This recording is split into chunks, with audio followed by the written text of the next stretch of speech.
Michael Myers took our dreams and turned them into nightmares.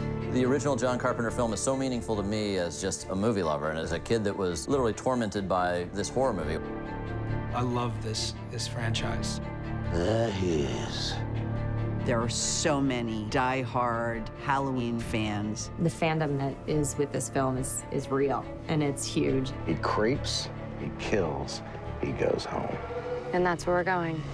I get fan notes. I read it all. Did Michael kill again? This kind of worship of the villain is curious. I don't want to see slow-mo kills. I don't want to see a total bloodbath. Give me a bloodbath. What does the audience want to see? What do I want to see? The answer is I want to see Michael and Laurie tussle one last time. It's been an evolution. It's about finding a unique journey to build toward that ultimate climax. He's waited for me. I've waited for him. Halloween 2018 allowed David to play in the John Carpenter sandbox. You and Allison should not have to keep running. Halloween Kills was balls to the wall with splatter and gore. We made our explosive Michael Myers opera. He's the shark driving the story. It is purely a film for the slasher fans. People who are like, I want to see more Michael killing. Well, you got it, you know? And then with Halloween Ends, in a lot of ways we started with the ending. How do you want to say goodbye to these characters? Hi, boys. I'm about to get the shit kicked out of me. It stops here. We see this. Go into the thing. Yes. That fight has to make sense. It has to be relevant. It has to be powerful. It has to be emotional. Is the blood on the floor and on him? Does he put up more of a struggle when he's taking the mask off? But you don't want the entire story to just service that fight. You don't want to just like a bunch of close calls and all of that kind of shit. You want to tell a meaty story that thematically ties into the nature of Michael Myers. You should surrender to that feeling you had the first time you ever looked into his eyes. I've read theories, I've read all of this stuff, and what I love is that absolutely no one is going to guess what the story is that brings us to that point. Because your boogeyman disappeared. They needed a new one. It's like I saw his eyes, Michael's eyes, in Corey. It's incredibly important to wrap up the trilogy with Laurie Strode. As the town turned in on itself, I made a promise not to let fear rule my life anymore. She's operating in a less fearful and paranoid way, and she's sort of an evolved version. New frame of mind, new house, new perspective. But, you know, it's a Halloween film, and, you know, that happiness isn't going to last forever. At the end of the day, the reason we're fans of Halloween is Michael Myers. That terrifying pale gray mask and the void behind his eyes. The idea of someone that you don't want in your house with a knife really sucks. Everyone else is kind of in his wake and in his path. It always comes back to Michael. We want to see the brawl, man. We want to see it end. You know, Halloween Ends, that's what we all asked for. The challenge is like, how do we bring those two together again?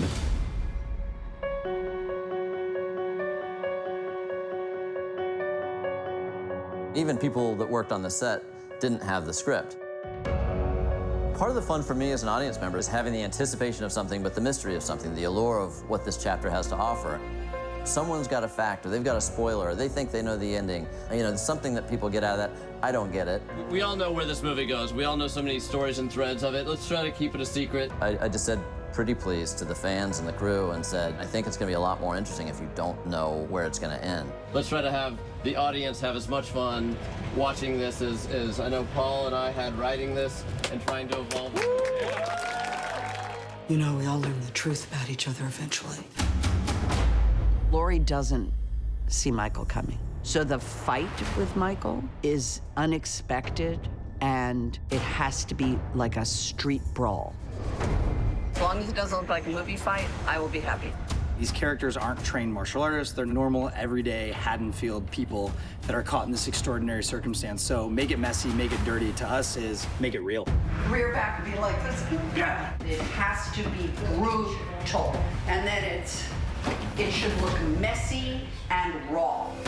Man, it's a dance between James and Jamie.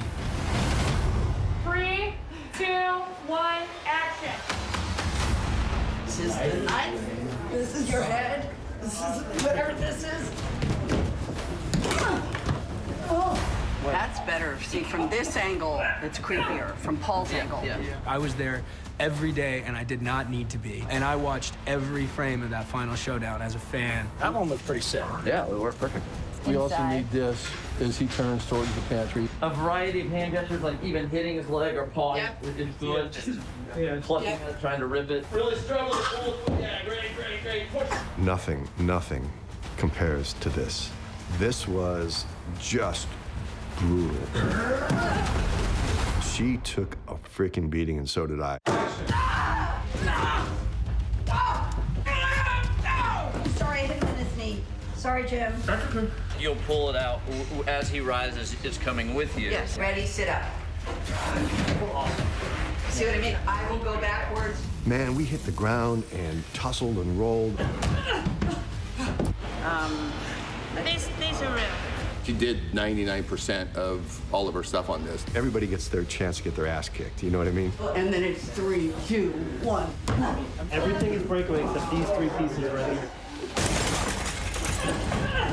They wanted to pat her up, and she was like, no, my clothes are tight. You're gonna see them. I'm not gonna do that. Don't worry about it. In the slide.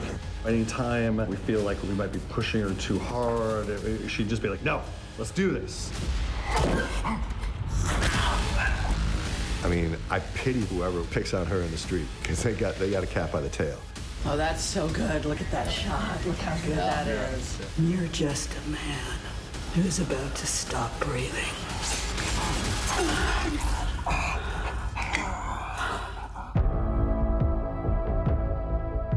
A story like this is never going to have a happy ending, per se, but it doesn't have to leave us devastated.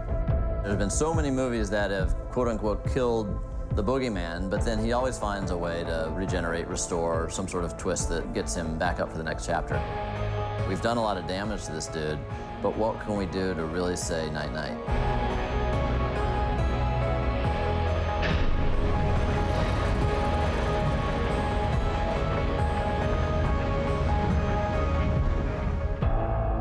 After I saw that, I went, oh, damn, man. Fans are gonna frickin' love this one. This is a movie that, to me, is a love song, a tribute to the fans. A love song to Laurie and Michael and whatever their fucked up relationship is. We all knew on the first one that something special was happening. The DNA of John Carpenter. This thing that was created and that David nurtured and that the other writers put on page. The essence of Jamie Lee Curtis.